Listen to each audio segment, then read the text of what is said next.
Hey, DJ, how did you enjoy your 4th of July? It was awesome and terrific. Yes, it was. There's so many movies out during this summertime. What do you want to watch? The Flash, Nah, I heard that was garbage.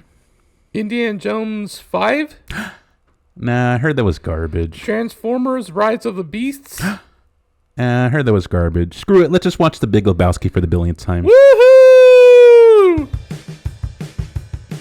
We're a couple of guys who like to watch movies, cinema nerds who made it our duty to make a show where we break down, discuss, and review.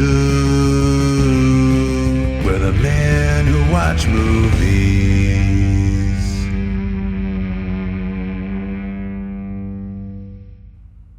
The Big Lebowski. What did you think the first time that you saw this movie? I thought it was excellent. Most of the times I thought it was confusing because I didn't know what the plot was. It does get it was a little so different to a whole new meaning. It's an independent film. I understand what they were going for. Originally, they had a TV movie, which is so different because dialogue was so different. It was so different from the actual movie that it was so different. It was like so confusing that I didn't understand it at the time. So you're saying the first time you saw it was on TV? Yeah. Like the TV edit? Yeah, I saw the TV edit on YouTube. They had to cut out a lot of, because there's a gratuitous use of bad words and whatnot. So they had to chop it up.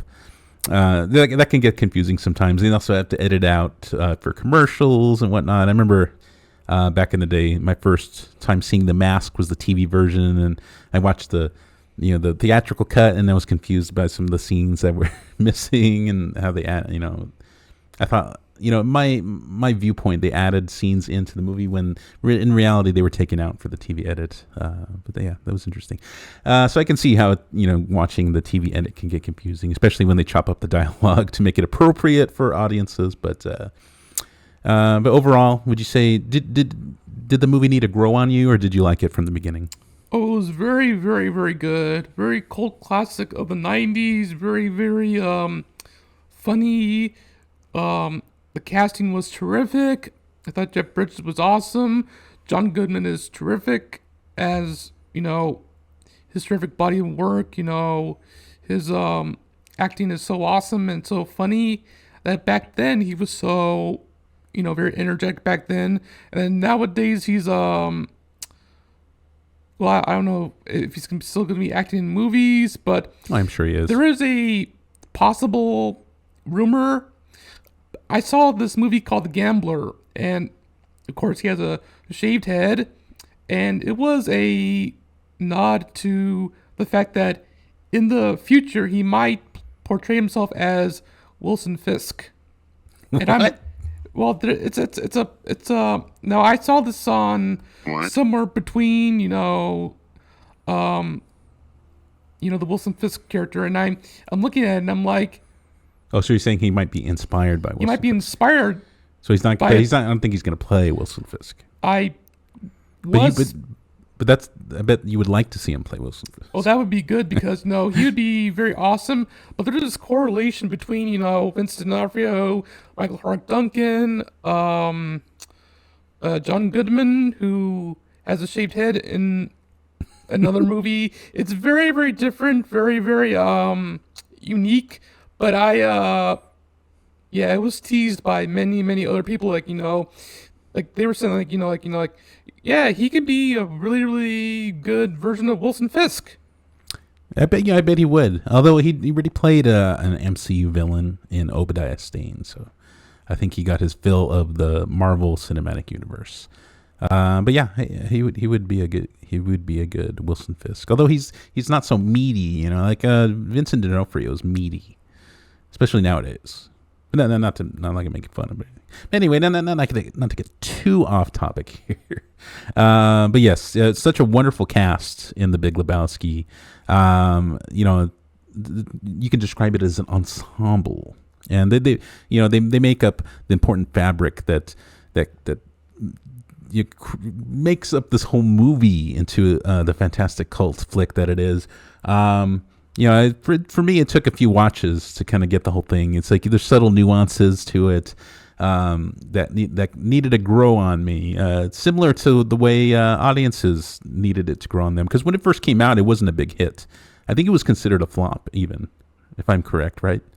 Yeah, it was considered a flop, but nowadays when people watch it, they're gonna be like, this is very, very good. Yeah. And of course, I saw the interview, and it had the host, and it had the actors who were portraying, Donnie and Walter Sobchak, and of course the dude portrayed by Jeff Bridges. But I saw the interview, and it was like so different, and their perspective on the movie is that it's awesome, it's terrific, it's a cult classic of the 90s, it's a awesome, it's funny, it's terrific, it's very, very creative, but there was something about it that was very, very different.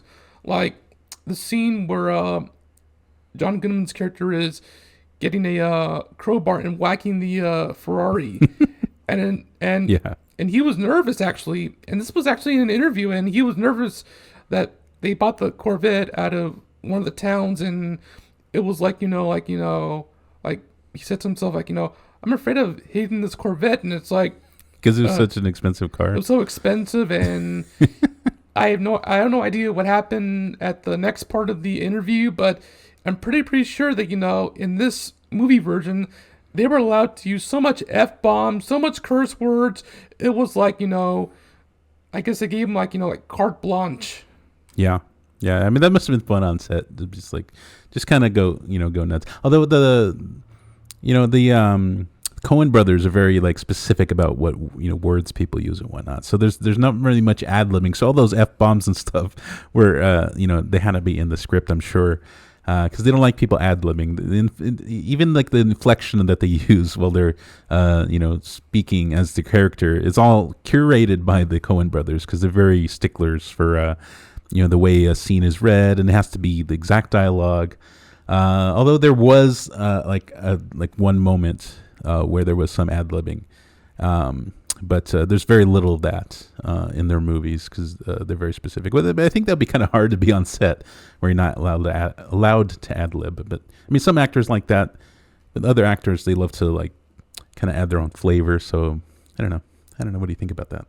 It's very, very good. The thing about this, movies nowadays are different.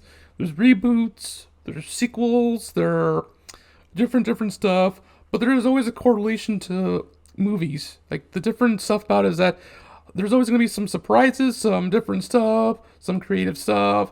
There is always going to be like a mixture of creative stuff, and the more I think about it, the more they make more movies like this or different movies. It'll be a change up to other movies, but Yeah, exactly. I think we need more movies like The Big Lebowski, because it's like the Coen brothers are so creative. They come up with these stories, even if they're like slightly based off of something. It's a new, fresh take on that story, and which is something we don't see nowadays. Like you were saying, there's so many reboots and remakes and this and that.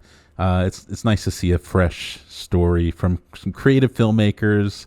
I want more people like the Coen brothers to come out of the Hollywood machine, or at least be separate from the Hollywood machine and whatnot, because those are the movies that are the most exciting, at least in my opinion, man. But yeah, even a movie that's based off of something like the Coen brothers, not to get too off topic, but they did Oh Brother, Where Art Thou, which is another one, another great film. They based it off of the Odyssey, was it?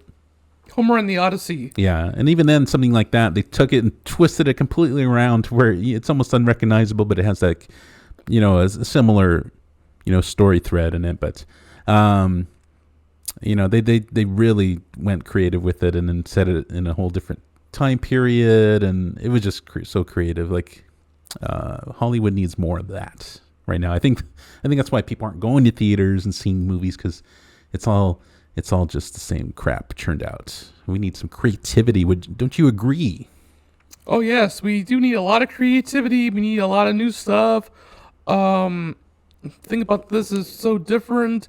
It's fantastic, but think about this stuff, the stuff is so awesome that I'm so excited what they're gonna make next. Like, I am so thrilled about this stuff, but like what I'm saying, if they are gonna, pursue this Daredevil Born Again, I don't know what story they're gonna use. But You just want to talk Marvel. it's very, very awesome that they're trying new stuff. We don't know what direction they're going to go in, but we are very glad that Charlie Cox is reprising his role as Definitely. Daredevil.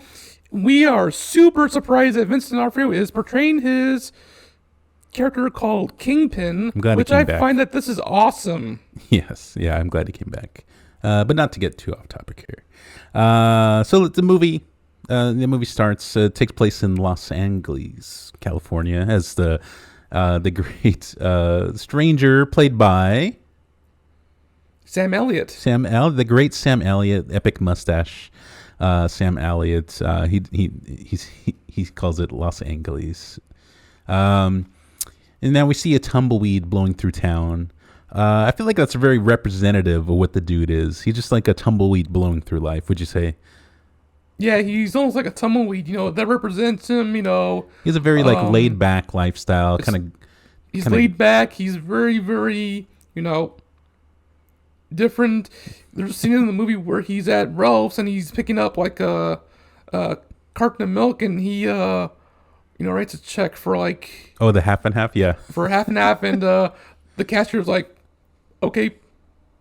Yeah, he writes a check for 69 cents. It's funny because he's so broke, he post states a check for 69 cents for like a whole year. A lot of people like a conspiracy theory that he's trying to warn us about like 9/11 because obviously the movie takes place in 1990, and he post dates the check to September 11th, 1991, which is 10 years before the terrorist attacks in New York. So there's some like conspiracy theory that they're trying to like signal to us that something was going to happen or something. I don't know. When did the movie actually come out? Because I know it came out in 1998. 1990. Okay, so it takes place earlier than it was actually filmed. But and it had a reference to George Bush Sr. Yeah, that's another thing too. George Bush Sr.'s talking about Iraq invading Kuwait or whatever, and he's like, this aggression will not stand. And it's weird too because not only did he write like a supposed reference to the upcoming 9/11 terror attacks, then you have Daddy Bush on TV talking about Kuwait and Iraq and all that stuff. So there people like to make their connections and conspiracy things and whatnot. But it is interesting. But not to get too off topic on that. Yeah, so we see the dude post date a check to buy his half and half. And he's just drinking it out of the carton and whatnot. Like I said, very, very laid back and whatnot. Then he goes home and then he gets attacked. That was a very surprising scene to see that guy when he turns on the light in his room. We see the guy hiding right behind him, and then they attack him. There's a couple of guys looking for some money because apparently they say that he owes money. What do you think about that, man? What did you think about that scene when they raid his house and they start beating him up? It was very, very surprising. Very surprising. A little different and whatnot. But that was kind of surprising. But it was like edgy, very, very different. Yeah. All I could think is Pink Eye when they shoved the dude's head in the toilet. There's probably some poo particles.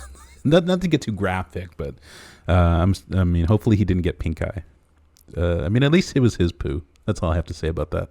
But yeah, so they're looking for. They said that Bunny owes someone some money, and so they're there to collect. But they have the wrong Lebowski. Apparently, there's another Lebowski floating around. He's also Jeffrey Lebowski, although our Jeffrey Lebowski goes by the Dude, and there's another Jeffrey Lebowski who's supposedly a rich guy whose wife owes some money.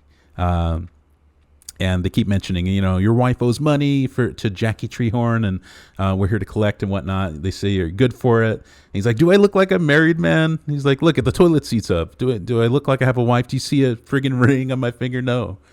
And then slowly they realize they have the wrong guy, but not for one of the guys who the dude refers incorrectly as the Chinaman, pees on his rug and ruins his day because that rug really tied the room together, man. I love that. I love that phrase. Yeah, it was very funny. The dialogue is so funny and so creative that you don't know what's gonna happen. The story has a lot of twists and turns. Oh yeah, a little different stuff. Very very surprising stuff. Just a lot of humor, classic stuff. It's just so funny. You got a lot of terrific casting, which is so awesome. Oh yeah, definitely. But yeah, so they realize that they have the wrong guy, and then they leave. I love that part when that guy, he's like looking at the bowling ball, and then one of the people beating up the dude, and he's like, well, what the heck is this? And he's like, and then the dude jokes at him. He's like, obviously you're not a golfer, and the guy just drops the bowling ball on his bathroom tile and cracks it. He's like, hey, I think we have the wrong guy, and then they leave. And then we meet the rest of the dude's friends. Of course, the great John Goodman as Walter Sobchak, and Steve Buscemi as Donnie. Poor Donnie, he's always getting shit on the whole movie. He can't get a word in edgewise. Apparently, that was supposed to be a reference to his character in Fargo, how he was always talking nonstop, and then in this movie, his character Donnie can't get a word in edgewise. Anytime he mentions anything and tries to chime in on the conversation, what does Walter always say? Donnie, you're out of your element. Yeah, he's always, shut the F up, Donnie. Every other sentence, shut the F up, Donnie. You don't know what you're talking about. It's I feel bad for him, but that's just his character. Walter Sobchak he's one heck of a character. John Goodman plays him so perfectly. Apparently, he was based off of John Milius, a real Hollywood guy who was very right wing, very gun nut. And interesting thing about Walter Sobchak, in the initial draft of the script, he was supposed to be like faking that he was in Vietnam, but they never ended up using that in the story. So as far as we know, he's a Vietnam veteran. Of course, he's divorced. When he married his wife, he converted over to Judaism, and so he's very versed in the Jewish religion, and he's very strict about following those rules and whatnot, as we see in the movie. And of course, the dude is talking to them about how everything that transpired and how he's pissed that his rug got peed on by the Chinaman. And I like how Walter corrects him. He's like, dude, Chinaman's not the preferred nomenclature. It's Asian American. But he's trying to tell him that, hey, this guy's not the real problem. You need to go talk to this Jeffrey Lebowski character about, your rug, and maybe he can reimburse you for the rug because it's his fault. His wife, Bunny, owes money all over town, and then they come to your house, breaking your stuff. You need to go see this Jeffrey Lebowski guy. And so that's the next thing he does. He goes to set up a meeting with the Big Lebowski, who the movie is titled after. You would normally think that the Big Lebowski would refer to the dude, but it's actually referring to the Mr. Lebowski, the rich guy, who they're going to go see next. So he goes to have a meeting, and of course we see his assistant. What is his assistant's name? Brant, played by the great Philip Seymour Hoffman. Yeah, he's so great. I miss him, but he's such a great actor. And then he plays this Brant guy is such a neurotic character. He has such a great nervous laugh. He's showing the dude around Mr. Lebowski's mansion and all the great philanthropic stuff that he's done. And he's just looking around, and then finally he has his meeting with Mr. Lebowski, who he's not having any of it. He's not having any of it. Apparently, the dude's trying to tell him, everything that went down. He's like, you told him on the phone, and he told me. Where do I fit in? Like he fails to see how he has any like responsibility in the situation, and the dude just saying like, I want my rug replaced, but yeah, he doesn't think he has any responsibility whatsoever. He tries to bring up how his wife owes money. He's like, you basically keep your wife's name out your fucking mouth. No, he didn't say that, but yeah, he didn't slap him either. But he basically told him to get out.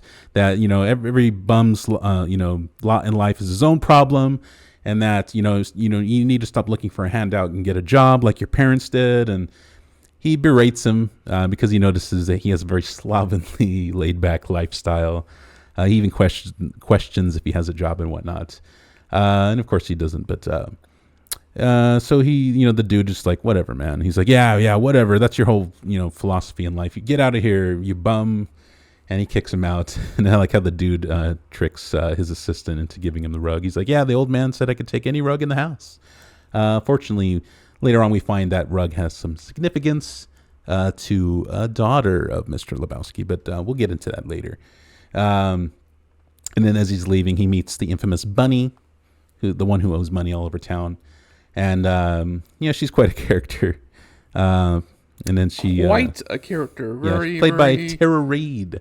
Initially, supposedly, they were looking at Charlize Theron to play Bunny. Ooh. But I think Tara Reid captures a more kind of carefree, bubblehead kind of character that Bunny is. So I think that was... not saying that Tara Reid is bubbleheaded or whatever. But she's good at playing that kind of character. But yeah. And then, so we see Tara Reid, and she's talking with the dude for a little bit. She even offers to do some kind of sex act for $1,000. Unorthodox stuff. And I love Philip Seymour Hoffman's reaction to it. He just like has a nervous laugh, where he's like laughing, and you see him breathing through his nose as he laughs all nervously and whatnot. He's such a funny character. But yeah, he leaves, and eventually, he thinks everything's kind of resolved. He got the rug that he wanted and whatnot. But as we learn, everything is just getting started. So eventually, we see the whole gang back at the bowling alley. This is one of my favorite scenes. They show up, and Walter, he brings his ex-wife's dog. He's taking care of it, and he feels some sort of responsibility for his ex-wife's dog. He claims it's some sort of Pomeranian, like show dog, but I don't think it's a Pomeranian. It looks like something else. But then the dude's like making fun of him. He's like, "Why are you taking care of your ex-wife's dog, man? Why'd you bring it bowling?" And then I like Walter's response. He's like, "I didn't bring it bowling. I didn't rent it shoes. It's not taking your freaking turn." Like, but I don't know. I like that bit of characterization for Walter, because even though he's like this very like extreme guy, he seems like he's very quick to anger, and then he's very like gun nut, right wing type guy. He still takes the time to help out his ex-wife and whatnot. Where the dude is just like, if she told me to do that, I would tell her to F off, man. I don't know. What do you think about that? Walter taking care of this. Scene is so funny. Yeah. I like it, but I like his response. He's like, I didn't, it's not bowling. It's not taking your turn. Yeah. And then finally we see a guy named Smokey. He's playing against, the dude and Co's league. And Walter believes he stepped over the line. And, Walter's a man of rules. And so he says one of the best lines in the whole movie. Has the whole world gone crazy? Am I the only one who gives a shit about the rules? I think I'm kidding around Market Zero. He literally pulls out a gun on the guy. He has it like hidden in his bowling bag, and then Smokey's taken back. He's trying to say like, no, I didn't step over, and and then the dude just like, hey man, just cool it, man. He's like, no, this is a league game. There are rules, and I think he makes a comment earlier on where he's like, this isn't Nom. This is bowling. There are rules. I thought that was hilarious. But yeah, he freaks out on him, and then eventually Smokey relents, marks it 0. But afterwards, he ends up calling the cops. So by the time the guys bounce, you see the cops show up behind him. But the whole scene is just freaking hilarious. The guy is like nuts. But anyway, the dude back at home, he's doing some kind of like weird yoga or something, right, on his new rug, drinking his White Russians. Just before that, though, he sees his landlord, reminding him he has to pay rent, and then he invites him to some weird like art like performance or something like that, which we see later in the movie. I don't know why this was included in the movie, but it's like I said, there's a lot of stuff that doesn't have any importance to the plot, but it's just funny characterization and whatnot. But yeah, he invites the dude in the gang to see his art performance, and then like I said, the dude's doing some weird like yoga tai chi thing. And then he gets some messages. We actually get a message from Smokey, and then I think the head of the bowling league about the Walter incident where he pulled out the gun. And then we also hear from Rich Lebowski, his assistant's calling, saying that they need to speak with him right away. At first he doesn't answer because I think he thinks it's about stealing his rug earlier. But then Brandt informs him, no, this is, if you're worried about the rug, this is like, this isn't about this. We need your help. So finally, he agrees to go see the Big Lebowski. And it turns out that his wife, Bunny, has been kidnapped, supposedly. And then the kidnappers are looking for a ransom. So the dude's like, man, that's a bummer, man. Personally, if it was me, I've been like, screw off. You didn't want to help me earlier. Why would I want to help you? But the dude decides to help for one reason or another. And Mr. Lebowski is going to give him some money for helping out. So basically, he's going to be the drop-off man, right? So Yep. Ow! I hit my headphones on the thing, on the mic. But yeah, he's so the dude's going to basically act as like the drop-off man, and so that's his job. But as we see, the situation's more complicated than it seems. But we'll get into all that later. After his meeting with Mr. Lebowski, we see him back at the bowling alley. They love their bowling. So that's when the dude's talking with Walter about the whole situation going on. And then, like I said, the dude has some, he has some inkling suspicion that the whole thing is wrong. He thinks that Bunny may have kidnapped herself, and it's a whole cash grab. So he's like, he's suspicious. And then Walter agrees with him, even more so than the dude at some point, because they're debating on whether to keep that $1 million or not. And Walter decides to enact a plan, but we'll get into that in a second. But in the meantime, we meet one of the most wackiest characters of all time, the Jesus, played by the great John Turturro. What do you think about this character? He was very, very funny. He's so weird. I think John Turturro has said himself that he never really got the character, and he was kind of he never really understood it. But later on, the character became so memorable because he was allowed to put that kind of spin on that character, that flavor to him and whatnot. I wonder if he was like hesitant about liking the character because, according to Walter, he was charged as a sex offender. He spent some time in prison for exposing himself to an 8-year-old. So it makes sense that he wouldn't initially having liked played that character. But yeah. And which is funny because later on, I think there's a spin-off movie, The Jesus Rolls. I think he made it so that way the character of the Jesus was framed and he didn't really expose himself to an 8-year-old. So I think it's very convenient that he changed the character later on to have not been really that way. So I don't know. I guess if there's anything you can say about the character is like the creep knows how to roll.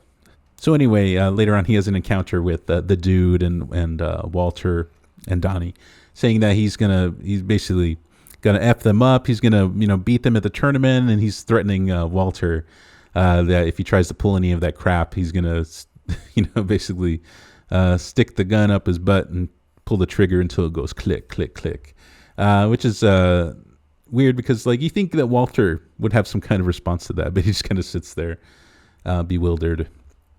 He's like the only character that the Walter doesn't go off on, which is weird. You think he would have read him the riot act on that one, but I don't know. What do you think? Why don't you think Walter cursed him out or something?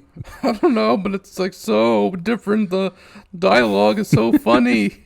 Yeah, yeah, it's pretty hilarious. But yeah, definitely a memorable character. And then later on, after they're done bowling, they're back at the dude's house. He's just chilling on his rug, listening to his headphones. And all of a sudden, like 3 people appear above him. One of them is Julianne Moore's character, Maude Lebowski, who's the daughter of Mr. Lebowski, right? Yep. And he gets knocked the F out and has a really memorable dream sequence where he's flying over the town. They look pretty good, especially for being like 1998. You said it was 1998? Oh, yeah. Yeah, what did you think about those dream sequences? I thought they were so creative. They were funny, very, very different, very, very out of character. But, yeah, they're so funny that, yeah, they're full of humor, full of creative stuff. It's funny. It's hilarious. Yeah, I thought that was great. He's just like flying over the city, and then you see Maud floating away on his carpet. Like she's freaking Aladdin or something. And then he like drops out of the sky and ends up getting run over by a bowling ball. It's such creative visuals. I love it. Then he awakes to the rug missing. So his rug that he stole from Mr. Lebowski has been stolen back. Later we find out why, but there's some significance to that rug for a Maud. But yeah, poor dude, he can't catch a break. He just wants to roll. He just wants to roll and smoke pot, drink some White Russians, but he can't catch a break, man. And none of it was his fault. He was just chilling one day, and someone showed up and peed on his rug and started this crazy spiral of adventures. So in the movie, the dude, I forgot to mention that earlier, but he got a pager.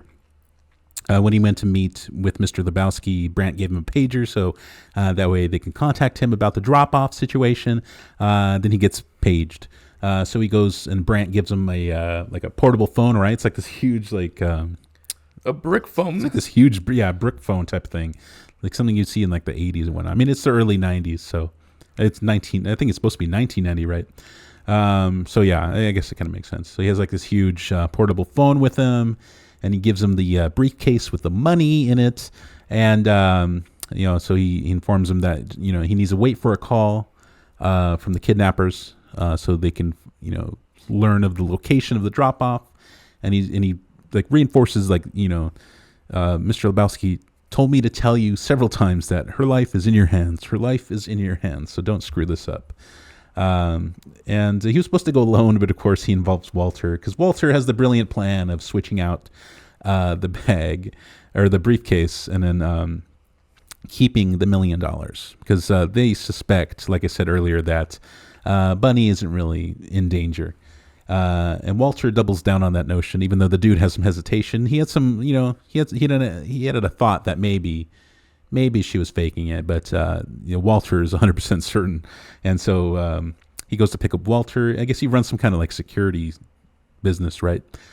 And then he goes to pick up Walter, and he brings a bag of what? Dirty undies. Yeah, apparently he brought like his dirty underwears, all his white laundry, even some of his socks in there. He brought it in a bowling bag, I think it was, or some kind of leather bag, and he calls it the Ringer, and he's going to swap it out for the cash. So he's going to throw that to the kidnappers instead of the briefcase with the money in, and they're going to keep the $1 million for themselves. And the dude's like, no, we can't do that. They're going to kill her, man. He's like, I thought you said she wasn't actually kidnapped, that she kidnapped herself. He's like, well, I just thought that, but we don't know for certain. And, but Walter is 100% certain that this is the right thing to do. So eventually they get a call from the kidnappers, and they get weirded out at first because they hear Walter on the other end. And eventually they give them the location of the drop-off, which is like a bridge. They thought there was going to be a physical handoff, but it turns out they just wanted to throw it out the window. I don't know Walter's planning here, or what do you think? What do you think Walter's plan was? Because everything just goes haywire. I just think it was so funny. I didn't know what he was going to do, but what do you think was his intention with this plan? Because I know he wanted to switch out the money for the dirty undies, but why the Uzi? Why the tuck and roll out of the car? I don't know. Maybe for dramatic effect. I guess, but what did he want to get in a gun battle with these guys? I thought they were just going to swap out the money, but he decides that he brings an Uzi in wrapped in brown paper, and so he throws out the bag with his dirty undies in it, much to the dude's chagrin, because at this point the dude is freaking out and he wants to just give him the money and be done with it. So Walter throws the money. Or not the money. He throws the bag with his undies at the bridge, hoping that the guys would pick it up. But then he decides, he makes the dude take the wheel. He jumps out of the car, does a tuck and roll with the Uzi, and the Uzi falls out of the car, accidentally gets set off, and it shoots the tires of the dude's car. And then the dude's car crashes, and then this is a big mess. Like, I don't know what his plan was in that, but he totally just screwed it up. Not very military-like, you think he would have planned it out, but it was just kind of like haphazard. And the poor dude's car just suffered so much damage in this movie. I think this is the first bit of damage, but as we know, throughout the movie, which we'll talk about, his car just takes more and more of a beating. But yeah, and anyways, we see the guys, the kidnappers show up on the motorcycles, and they pick up, I think they ended up picking up the dirty undies and whatnot. So the dude's freaking out. He's like, man, they're going to kill her, man. They're going to kill her, man. And all Walter can think about, he's like, screw it, dude. Let's go bowling. So they go back to bowling and whatnot. He keeps getting phone calls on his portable phone, but he doesn't want to answer it. And so I don't know why, but they decided to leave the briefcase with the $1 million inside of the dude's car. Weird. Yeah. So after they're done bowling, they go back out to the dude's car, and they find that it's missing. It was parked in a handicap spot, right? Yep. Yeah, so they thought it might have been towed, or no, they were thinking it might have been towed, but then the dude's certain that it got stolen. So then now they're freaking out because then the $1 million is missing. It's this whole big mess. The dude didn't want anything to do with any of this. I think that's like the one big through thing. It's just like the dude just wants to do what the dude does, and he doesn't want any part of this, but he got dragged through it. I think that's what's funny. And then the Coen brothers had been noted as saying like the plot really doesn't matter. It's just really about the dude, having to go through all this craziness and whatnot. I feel bad for him. Did you feel bad for the dude? Yeah, I felt really, really, really bad. Yeah. But unfortunately, this is what makes the movie tick, man.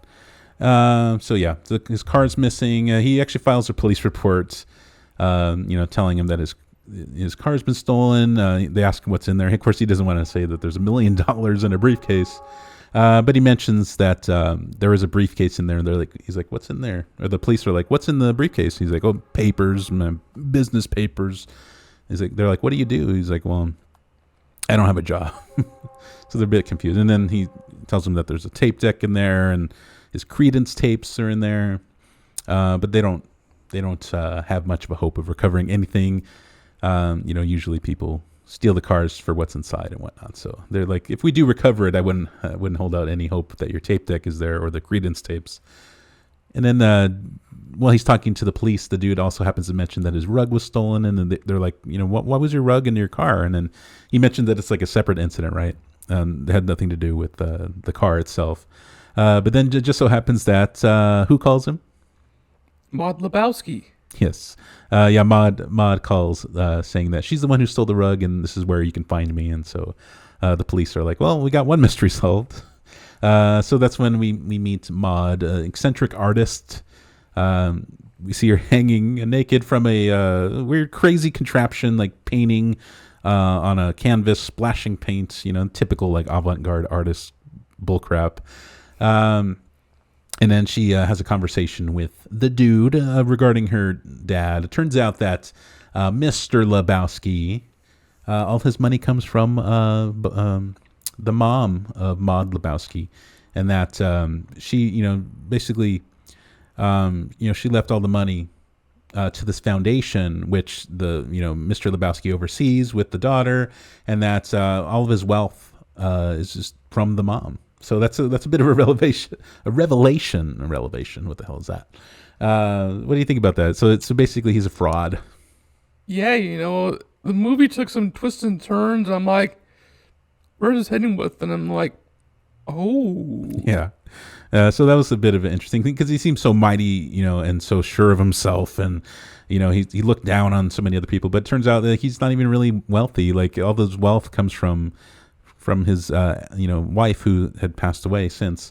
I forget what happened to to Maud's mother, but she's no longer alive, and so all the money, all the wealth is it comes from her. And so Maud suspects some foul play going on, thinking that, she's also thinking that the kidnapping thing is a bunch of bull crap, and that she believes that the dad is embezzling that $1 million that was supposed to go to this fake ransom. And so she informs the dude of that, which makes sense to the dude because he always has his suspicions anyway. And so she's saying that she's going to offer the dude a reward for recovering the $1 million. But of course, as we know, the car that had the $1 million in the briefcase got stolen. And of course, it's like, I don't think he has much of a hope that he can find the briefcase and whatnot. Then after the dude's visit with Maud, he's being driven home in a limo. And then he notices like a blue VW bug following him. So he's like weirded out. He's very paranoid after everything that's been going on. There's lots of crazy stuff and whatnot. Later we'll find out the owner of that VW bug. But for now, it remains a mystery. Then all of a sudden, the dude, he gets pulled into another limo containing Mr. Lebowski and Brandt. They're expressing their concern because, they know that Lebowski didn't, or that the dude didn't drop off the money as instructed. And apparently things are escalating. He reveals that the kidnappers have sent Bunny's toe in the mail. So he opens up a yellow, like, manila folder, or like a little manila envelope that contains what supposedly is Bunny's toe. And earlier, when we first saw Bunny, they made a point to show her feet, and you can see that she was painting her toes with green nail polish. And we see the toe has that same green nail polish. So is it Bunny's toe? We don't know, but it appears so. And so now it appears that things are getting real, and the dude shows some concern. He's talking to Walter about it later, worried that Bunny's in real danger. But the Walter, he doesn't give a shit. He doesn't care. He thinks that they're bullshitting. He's like, if you look, I can even get you a toe. You want a toe? I can get you a toe. But the dude, he's pretty concerned at this point. He thinks that maybe he was wrong about Bunny kidnapping herself. And then eventually later at the dude's house, he's just relaxing in his bathtub, smoking and whatnot. And all of a sudden, some more people break into his house. Man, he can't catch a break. He's always having people just show up and break into his house. But this time it's the nihilists, the ones who supposedly kidnapped Bunny. They're looking for their money, and so decide to torture him with what does he call it? It's like some kind of weird like animal, right? Marmot? He calls it a marmot, but it looks like a ferret. So I'm assuming it's just like a ferret. Maybe, I don't know. Technical animal terms, but they bring a freaking ferret. They drop it into the bathtub. It's like attacking him and whatnot. The dude's freaking out. And basically, they're threatening the dude, saying that if they don't see the money, they're basically going to cut off his junk. And so the dude just like, he's concerned at this point that it's escalating to the point where he's in danger now. Not only is Bunny in danger, but then the dude is in danger of losing his peep. Yeah, so it's not looking good. And then finally, the day after, he finally gets a call about his missing car. So he goes to check it out. Much to his chagrin, it's pretty badly damaged. Apparently, whoever stole it crashed it into a retaining wall. The whole driver's side is crumpled in. He can't even open the door on that side. And he gets in the passenger side, and he's greeted to the most foulest of realities. What happens when he gets inside of his car? There is a unpleasant and very pungent smell. Yes. What did the police officer say happened to his there car? was a vagrant, and of course there was some unspeakable acts to the car. Unspeakable acts. You make it sound like the vagrant had sex with his car. No, he just merely used it as a toilet, which is bad. But it smells like human waste in there. Disgusting, and his car's pretty jacked up, but his credence tapes and his stereo system are all intact, so there's no worries there. But of course, the briefcase with $1 million is missing, which is no bueno. So he inquires with the police officer about the possibility of there being any leads. Of course, he's wanting the money back, but the police officer laughs it off. Of course, they got much more important things to tend to than a stolen car case. So So there's no hope there of recovering the car. But the poor dude's car, like I said, it incurs more and more damage throughout the movie. And this is just proof of it right here. So it's pretty badly damaged. But luckily, it's still drivable. He drives it away. So eventually the dude, and he goes to the bowling alley with the guys. And he's telling them about his worries and whatnot. He's more concerned that this is just escalating out of hand. He's talking to them about how the nihilists showed up and threatened him with cutting off his junk and whatnot, and how he believes Bunny's still in danger. And then of course Walter, he's not giving much of a care about the whole situation. So the dude, he's kind of upset that the guys don't really give a crap about what's going on. So he's sitting at the bar and he mentions to the bartender, he's like, hey, with friends like these, right? And then later on, we see the legendary Sam Elliott playing the stranger. Up until this point, he's just been like the narrator of the movie. But we get to see him in person, and he's there to give the dude some advice and whatnot. He's talking with the dude for a little bit. I wonder what this character is. I wonder who he is or what where he came from. What do you think? Who do you think the stranger is? I have an idea, but he could be the dude's figment of his imagination. Maybe.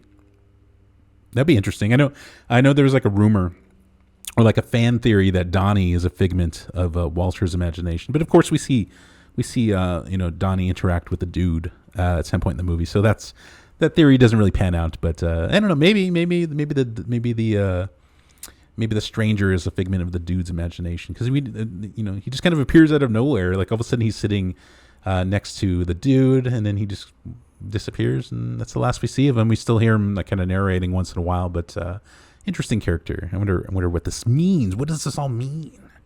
But anyway, after his conversation with the stranger, the dude, he gets a call from Maud Lebowski earlier in the movie, because after they knocked him out,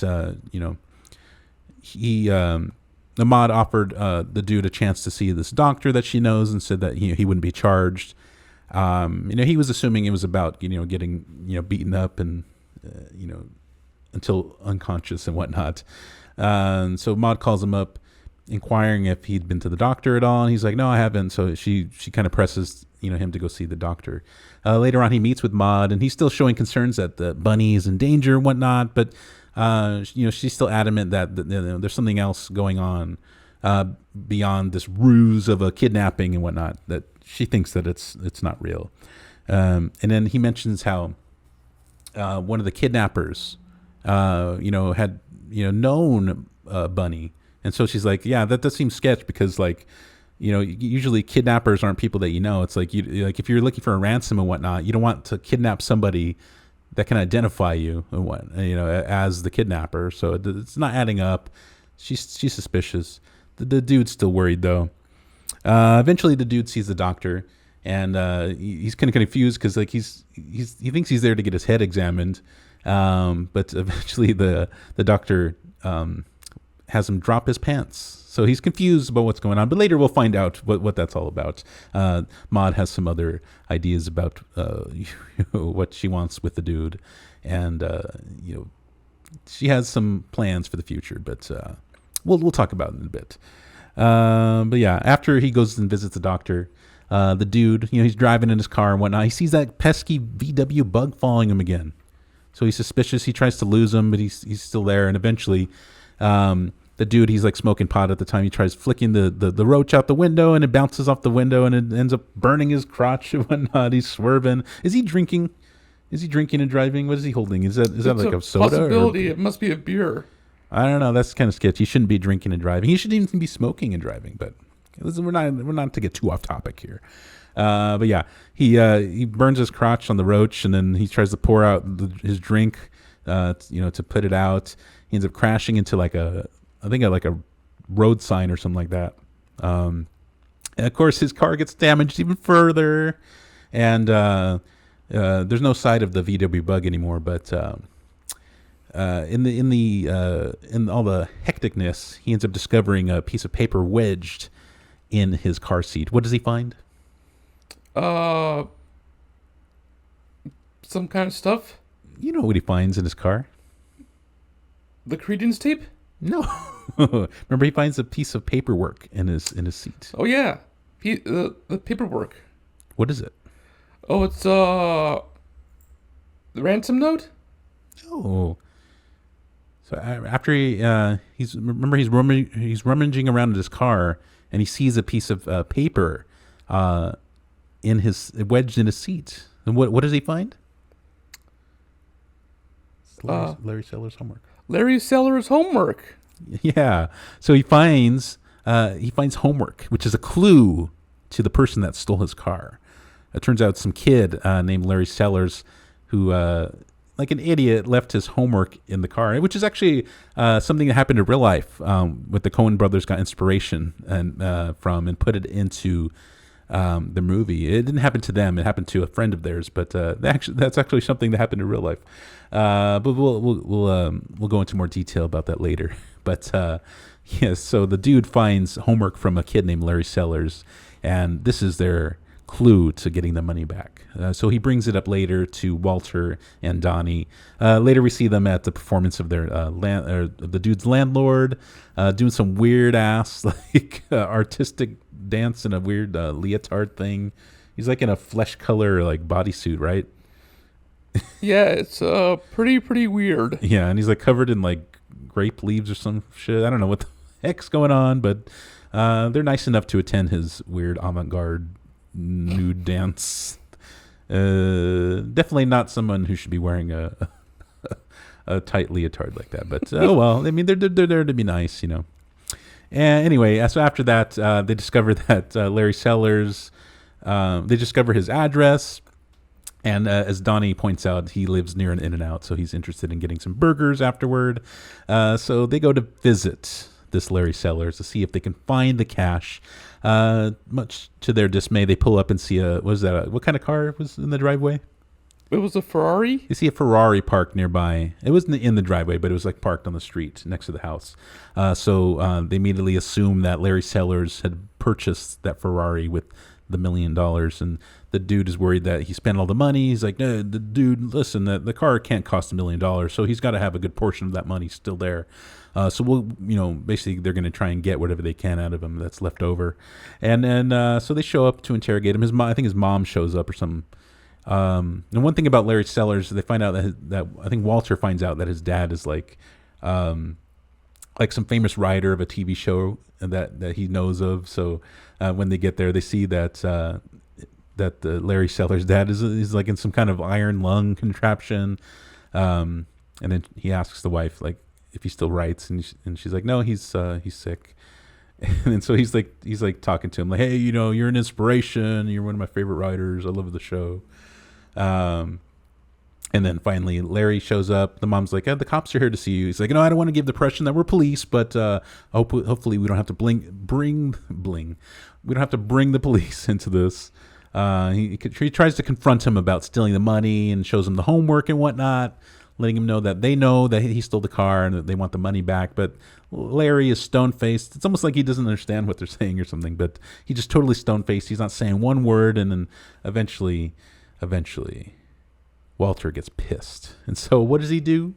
He smashes the Ferrari. Yeah, he takes a freaking a crowbar out of the dude's trunk and starts smashing up the Ferrari. And what does he say to poor Larry Sellers? This is what happens, Larry. This is what happens, Larry, when you fuck a stranger in the ass. He goes in this classic Walter, beast mode, and he starts trashing this Ferrari. But much to his surprise, a slovenly neighbor comes running out in his nightwear, frantic, saying that's my car. I just bought that car. It's not Larry Sellers' car. It was the neighbor's car. And the guy's pissed, rightfully so, and then he decides he takes the crowbar from Walter and starts smashing up the dude's car. Again, for the billionth time in this movie, the dude's car takes a beating, and he starts smashing out the windshield and the back window and whatnot. He just totally trashed the dude's car again, and they drive off after the whole incident. You can see they eventually stopped for In-N-Out. They're just noshing on some burgers and whatnot, and it's just awful. The poor dude, man, cannot catch a break. So after that whole ordeal, the dude goes home again, and this time he's so paranoid about people breaking in because it's happened several times now. He nails a piece of wood to his door, and then he braces, or not to his door, but to the floor in front of his door, and he braces a chair between it so that way if someone tries to break in again, that way, he'll have some sort of protection. But I guess he forgets that the door opens the opposite direction, and then so those two guys that showed up at Trast's place at the beginning of the movie show up, saying that Jackie Treehorn needs to see him. So he ends up going to Jackie Treehorn's mansion. Now, Jackie Treehorn, I don't think I mentioned before, he's a producer. He makes porno films and whatnot, and so that's how he knows Bunny. Bunny's been in those films, and I guess she owes him a lot of money. So he's been looking for Bunny. He thinks the dude might know where Bunny is, but the dude keeps saying that I have no idea. I thought you knew where Bunny is, and he mentions the kidnapping, but even Jackie Treehorn believes that Bunny's kidnapping is a bunch of baloney, saying that she probably just faked it so that way she can get away from owing him the money and whatnot. The dude doubles down, saying that he knows nothing about where Bunny is, and eventually, Jackie Treehorn offers him a drink. Of course, the dude's favorite drink is White Russians. And as he's drinking, he starts getting dizzy and whatnot. Turns out his drinks, were spiked with something, and it knocked him out. Eventually, he wakes up in the custody of the police, but not before he has this crazy dream sequence where him and Big Lebowski are in some big production. It's crazy. She's wearing like some kind of weird, almost like an operatic outfit with like the horns and everything like that. Her breastplate looks like bowling balls. It's pretty funny. It's like this whole dance number to a great song. It's What Condition My Condition Is In, by Kenny Rogers. It's a great song. I love the whole sequence. It's all the dream sequences are so freaking creative in this. There's like a whole chorus line of women like wearing like bowling pin headdresses and whatnot, and he I don't know, he's just like floating around like he's the bowling ball and down the bowling alley, and it's so crazy. And then the dream sequence ends with him being chased by the nihilists, who supposedly kidnapped Bunny, with they're wearing like these weird like red what do you call it? Like jumpsuits, I guess, or like morph suits with the face cut out, and they have big scissors because he's worried about them cutting off his junk. And of course, the lead, I don't know if I mentioned this before, but the lead nihilist, the one that knows Bunny, is played by the great Peter Stormare, who is, of course, one of the main antagonists in Fargo. Yeah, along with the great Steve Buscemi. But yeah, he's chasing after the dude with a big pair of scissors, as they all are. But then he wakes up in the custody of the police, and I believe in Malibu police, right?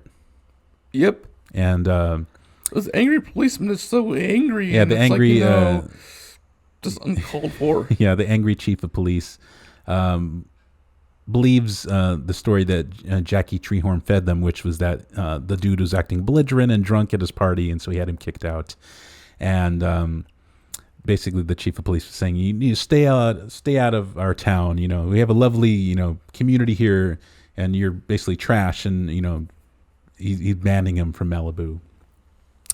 And so at one point, the dude's talking back to him, and the freaking police officer throws a coffee mug at him, hitting him in the head and whatnot. He gets eventually he gets a cab ride home, but he can't even catch a break with that. He's wanting the cab driver to change the music because it's the Eagles, and he hates the Eagles. And then the guy gets pissed that he wants him. He's adamant about him wanting to change the music, and so he throws him out of his cab. And then later we see a red Ferrari speeding by, and who is it? It's not Larry Sellers, but who is driving by? Bunny. So she's not kidnapped, and they cleverly pan, to the area where like the gas pedal is, so we can see her toes. And lo and behold, she's not missing any toes. So the whole story was baloney, like we thought, or like like they initially thought. But who's missing a toe? We don't know yet. But Bunny is safe and sound driving home. Apparently, she just went and took off without telling anybody on a trip with her friends. She's singing Viva Las Vegas at the top of her lungs while driving by at what seems like 100 miles an hour. So we know Bunny now is alive. And later on, we see the nihilists sitting at a table at a diner, eating flapjacks and whatnot, which is funny because I don't know if this was intentional, but a lot of people say it's a reference to Fargo when Peter Stormare's character, who plays one of the nihilists, his character in Fargo wanted to go get some flapjacks, which he never got to do. So they're saying that now his character gets to eat some flapjacks. And then they pan over to one of the female in the nihilist group, and then she's missing the toe. So it was the nihilists' girlfriend who cut off her toe in hopes of getting $1 million and whatnot. So things are being revealed. New stuff has come to light. Yes. Later on, the dude gets back home and he accidentally trips on the piece of wood that they put down to keep people out of his house. And he finds his whole place is trashed. Apparently, the whole incident with Jackie Treehorn was so that way he can keep him away. So that way they can rummage through his house to see if he was lying and to see if they could find the $1 million. But of course, they found nothing. But what he did find there, the dude found Maud Lebowski waiting for him. Apparently, she was waiting there to have sex with him. And that was her plan all along. Apparently, later on, we find out that she was trying to conceive a child. That was the reason why she was so adamant that she see the doctor that she recommended. And that's why he inspected his nether region. Or not she, but that's why the doctor inspected the dude's nether region, because I guess he was seeing if he was viable in that area. And now we know it was revealed that Maud was wanting a child. The dude spits up his drink that he's drinking, worried that now he's going to have to take care of this kid. But she reassures him that, she wants nothing out of him. She's not looking for a partner or, someone to take care of the kid. She's going to take care of it on her own. She was just looking basically for someone to have a child with.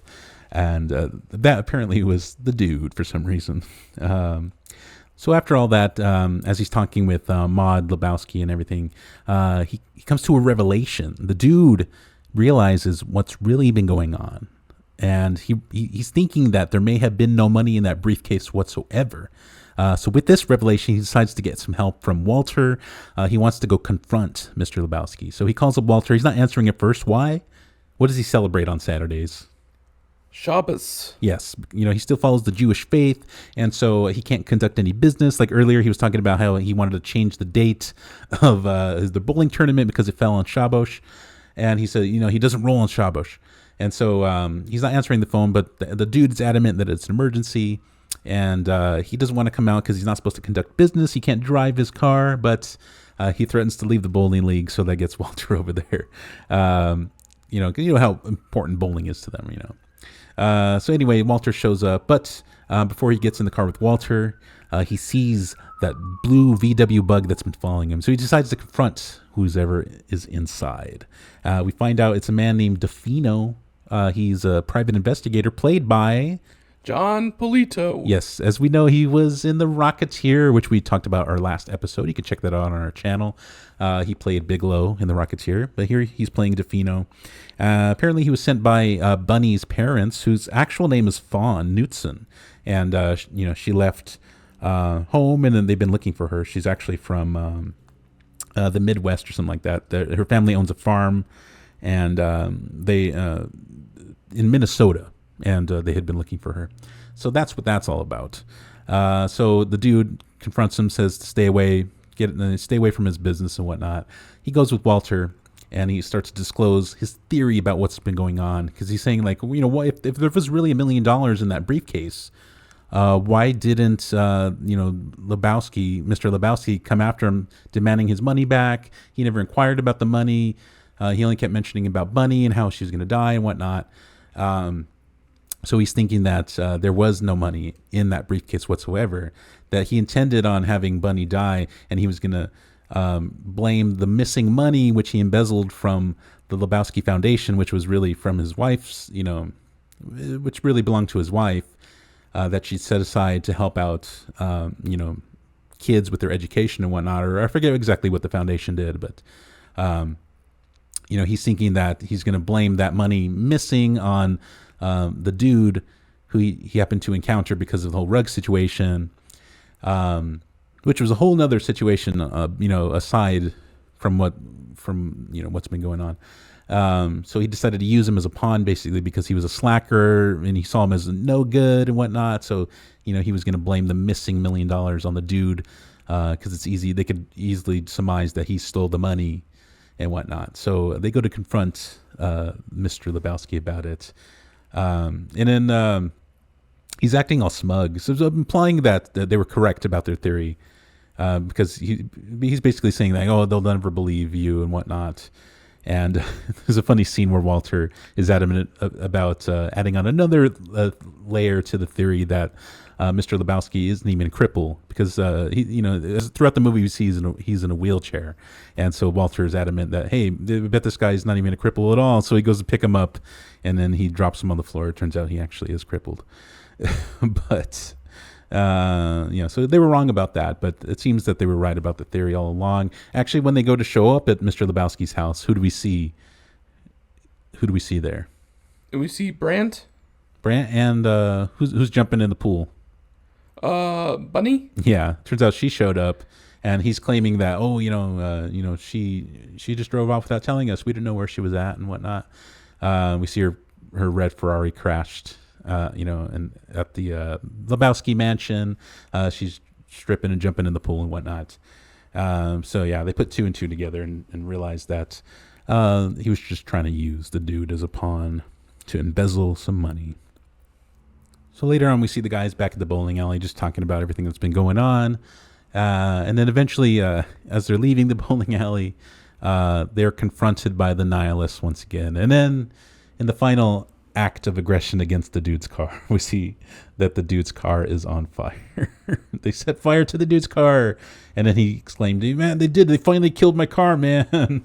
So his poor car is finally seen its let me start over. So then later on, after the confrontation with Mr. Lebowski, we see the guys bowling again. They're talking about everything that's been going on. We see Donnie. He rolls. Normally he's been getting strikes, but we see that he doesn't get a strike this roll, and that let people think it foreshadows something sinister that's about to happen. But I don't know. I don't know if that was intentional or not, but it's kind of interesting. So eventually, by the time the guys leave the bowling alley, they go outside, and what do they see in a burning heap outside? The car. The dude's car. It's been finally done in. I think the dude mentions that. He's like, they finally did it, man. They killed my car. It's suffered abuse this whole movie, and finally his car is dead now. It's sitting in flames, caused by none other than who? The nihilists. They show up in a final confrontation, still claiming that if they don't get their money, then Bunny's going to be dead. But then what they don't realize is that they know that they don't have Bunny. It turns out that I guess they were propositioned with the hopes of gaining $1 million to pretend like they had Bunny kidnapped. But they reveal that they know what's been going on. And so the nihilists just decide to settle for whatever the guys have in their pockets, because they want some money and they're going to get it somehow. So they decide to get in a fight with the guys. I think one of the guys pulls out like a sword or something, right? They go to attack him. Walter, in his quick thinking, his military skills, he throws a bowling ball at one of the guy's stomachs, and then he beats him with like a radio or something like that. And then he bites off some guy's ears like so much Iron Mike Tyson. And he spits it up in the air in an epic show of dominance. That was great. What do you think about that scene? That was awesome and disgusting. Yeah. And then later on, after the fight, after they've been bested, we see poor Donnie crumpled up in the corner as Walter exclaims to the dude to call an ambulance. The dude thinks he's been shot, but he's like, no, the Walter's like, there's been no gunfire. He's having a heart attack. And fortunately, poor Donnie, who's been crapped on this whole movie, he's had a heart attack and he passes away. And one of the funniest scenes, though, it's dark humor, but we see them picking up Donnie's ashes at the funeral home, and then they say that they have to pay for some sort of vessel to take them home in, because they can't, they can't just take the ashes home without any kind of vessel, and they're trying to charge him up the butt for some kind of urn and whatnot. And so a pissed Walter, he has where does he say that they're gonna go? To Ralph's? Oh yeah, they're gonna go to Ralph's, and then they end up picking up a Folgers can to put Donnie's ashes in, and they do a little ceremony on the cliffside near the waters, where Donnie used to love to surf and whatnot, and I love his speech. I wish I knew it verbatim, but do you know some of the speech that In your wisdom, Lord, you took as you took so many flowering men. And it's like talking about Vietnam. And then freaking he opens up the can and tries to disperse the ashes in the ocean, but it blows back onto the dude's face, and he stands there bewildered, and the dude starts cursing out Walter. He's like, "Everything's a travesty with you, man." He's like, "And what's all that crap about Vietnam? You always got to bring Vietnam into everything." He's totally pissed, and Walter takes it in stride. He doesn't yell at him back. But yeah, that was such a hilarious scene. And what's even funnier is that when John Goodman got a star on the Walk of Fame, Jeff Bridges showed up as the dude, and he did he paraphrased that whole Donnie funeral scene into a speech about John Goodman. And it was the most hilarious thing I've ever seen. You got to check that out. Have you seen that? Oh yeah, it was so awesome. Yeah, it was pretty hilarious. I love that. Those guys are funny as heck. So overall, what would you rate The Big Lebowski? I would rate it a 10 out of 10. 10 out of 10. I can't really argue with you on that one. Like normally, you've given some suspect movies a 10 out of 10, where I'm like, that did not deserve a 10 out of 10. But I would say that it definitely deserves high marks. So I will not dispute your 10 out of 10. I would definitely give it an 8.5 out of 10. No movie's perfect, but this is pretty damn solid movie. I think it grows on me even more and more when I watch it. There's always something new that I'm discovering about it, some new nuance to the story. It definitely gets better with age. A lot of memorable quotes, a lot of funny characters, great actors. It's such a great movie. If anyone hasn't seen it, I'm sorry I spoiled the movie for you, but you need to go check it out. It's been out for 25 years now, so you got to check that out, man. We're planning on doing a Big Lebowski costume for Halloween this year. So whenever we do our Halloween episode, you can check that out. But yeah, but definitely one of my favorite movies of all time. Fun to talk about that. But this brings a wrap to this episode of The Men Who Watch Movies. My name is Alec. And my name's DJ, the Movie Man Wagner, also known as COE of The Men Who Watch Movies. And we hope you join us again. We have some more great stuff in store. We want to do some more stuff in the future, different kinds of videos, maybe doing some like movie trivia videos where we try and answer some trivia questions. I want to do some more trailer reaction videos, hopefully in the near future. You can check that out on YouTube.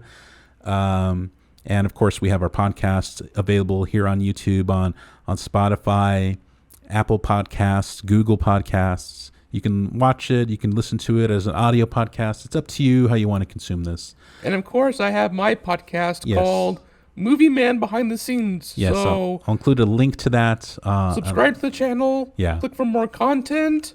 Because I really need a lot of views. Yes. You love those views. You like that vanity.